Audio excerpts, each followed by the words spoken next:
In this video tutorial, I'll be focusing on the gene and protein sequence, how to find out it from the ncbi of a specific protein. So in the Bing or Google, you have to type the ncbi gene,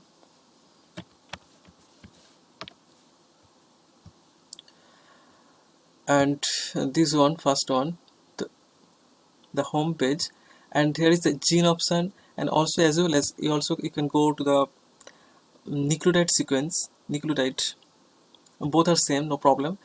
So I'll go to the p53 protein, and when you type p53, so you will get the different kind of option, like the different organism, so homo sapiens, mice, and also in different organism. So for example, I need homo sapiens only, so I'll go for the homo sapiens. I'll click this one, and then click this one,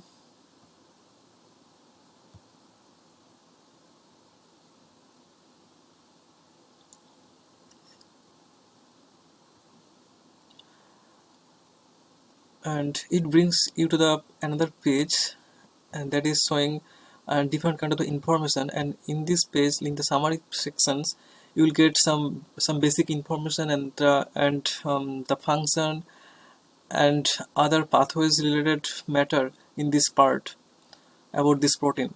And also in the bottom part, you will get some useful information about the expression of the lower or higher expression of this protein in different organs. So this is also very useful information.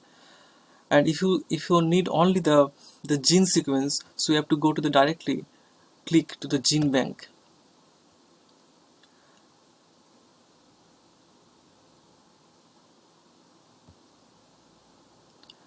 and it brings you to the another page that is only showing for the gene sequence and mRNA sequence.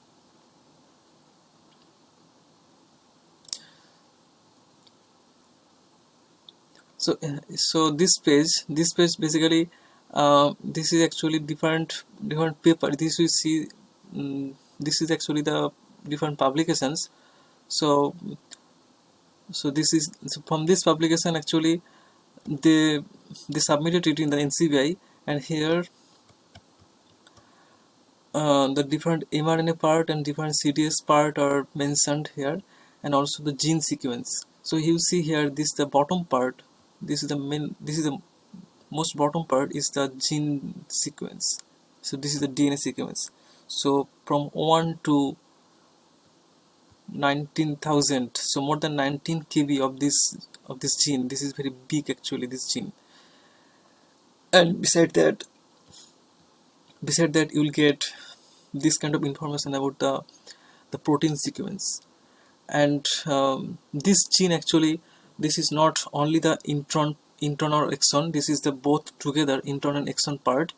So this protein part are different coding region, and you need to go through carefully.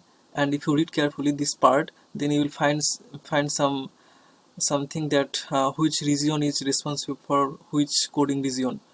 And from here you can copy from the here, from this part, and directly paste in somewhere else.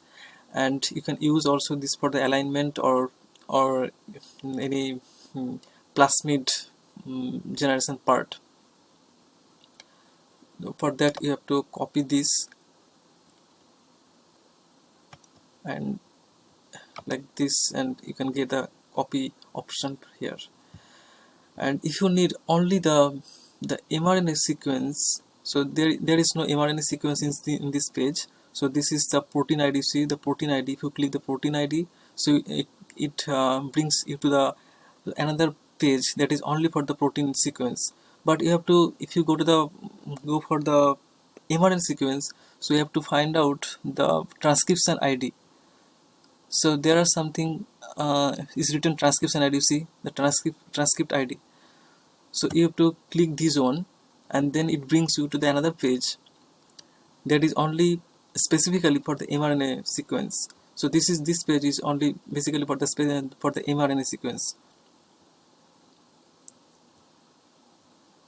So you see here, these all are the exon, these all are the mRNA part, coding region.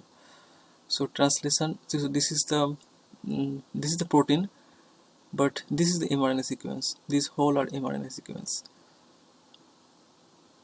Okay, that's it guys. I hope this video will be helpful. Thank you.